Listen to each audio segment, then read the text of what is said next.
Advertising has a number of benefits for the advertiser. The advertiser has control over the message. The advert and its message to an extent would be designed to the specifications of the advertiser. So, the advertiser can focus its message at a huge number of potential consumers in a single hit at a relatively low cost per head.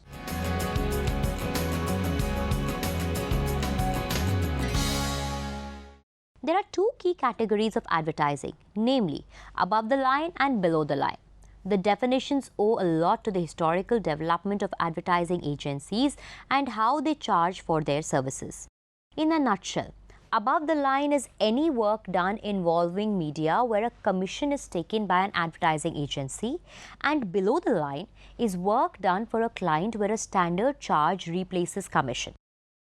So, TV advertising is above the line since an agency would book commercial time on behalf of a client, but placing an advert in a series of local newspapers is below the line because newspapers tend to apply their own costing approach where no commission is taken by the agency. That is, instead the agency charges the client a transparent fee.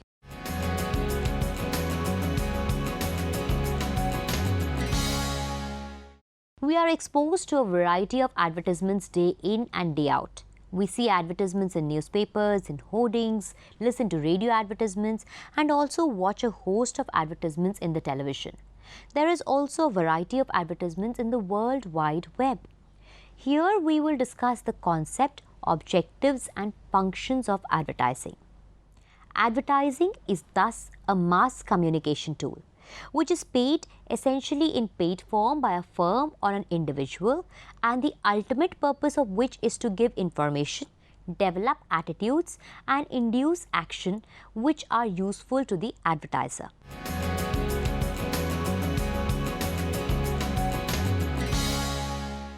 Advertising is accepted as an important part of our social system, and a large majority of the population feels that it creates better products and services for the society. Advertising message continuously surrounds us. Our value structure, attitude, basic needs affect how one perceives these messages. Advertising takes time. Remember, you are developing a relationship with the customer. Friendships and relationships take time to develop. But the trends in advertising are changing over time. The competition is going tough day by day. Thus, marketers are trying to find out more effective ways to reach the target audience through different mediums. But these changes have not occurred suddenly. There is a continuous growth in advertising trends with the passing time. While some old trends have been modified, some new trends have evolved. The old advertising trends indicate a very simple equation, that is, more people is equal to more sale. In the previous years, the marketers were concerned about reaching more target audience. There are several reasons for advertising, some of which are as follows: increasing the sales of the product or service, creating and maintaining a brand identity or brand image, communicating a change in the existing product line, introduction of a new product or service, increasing the buzz value of the brand or the company.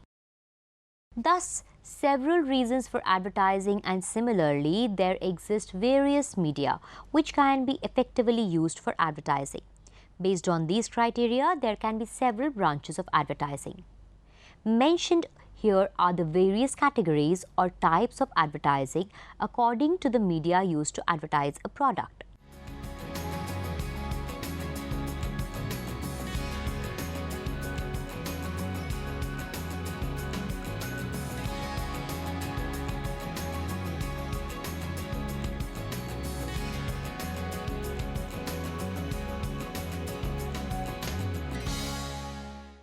The print media have always been a popular advertising medium. Advertising products via newspapers or magazines is a common practice. In addition to this, the print media also offers options like promotional brochures and flyers for advertising purposes. Often the newspapers and the magazines sell the advertising space according to the area occupied by the advertisement, the position of the advertisement, front page or the middle page, as well as the readership of the publications. For instance, An advertisement in a relatively new and less popular newspaper would cost far less than placing an advertisement in a popular newspaper with a high readership. The price of print ads also depend on the supplement in which they appear. For example, an advertisement in the glossy supplement costs way higher than that in the newspaper supplement, which uses a mediocre quality paper. Outdoor advertising is also a very popular form of advertising, which makes use of several tools and techniques to attract the customers outdoor. The most common examples of outdoor advertising are billboards, kiosks, and also several events and trade shows organized by the company. The billboard advertising is very popular, however, has to be really terse and catchy in order to grab the attention of the passers-by. The kiosks not only provide an easy outlet for the company products, but also make for an effective advertising tool to promote the company's products.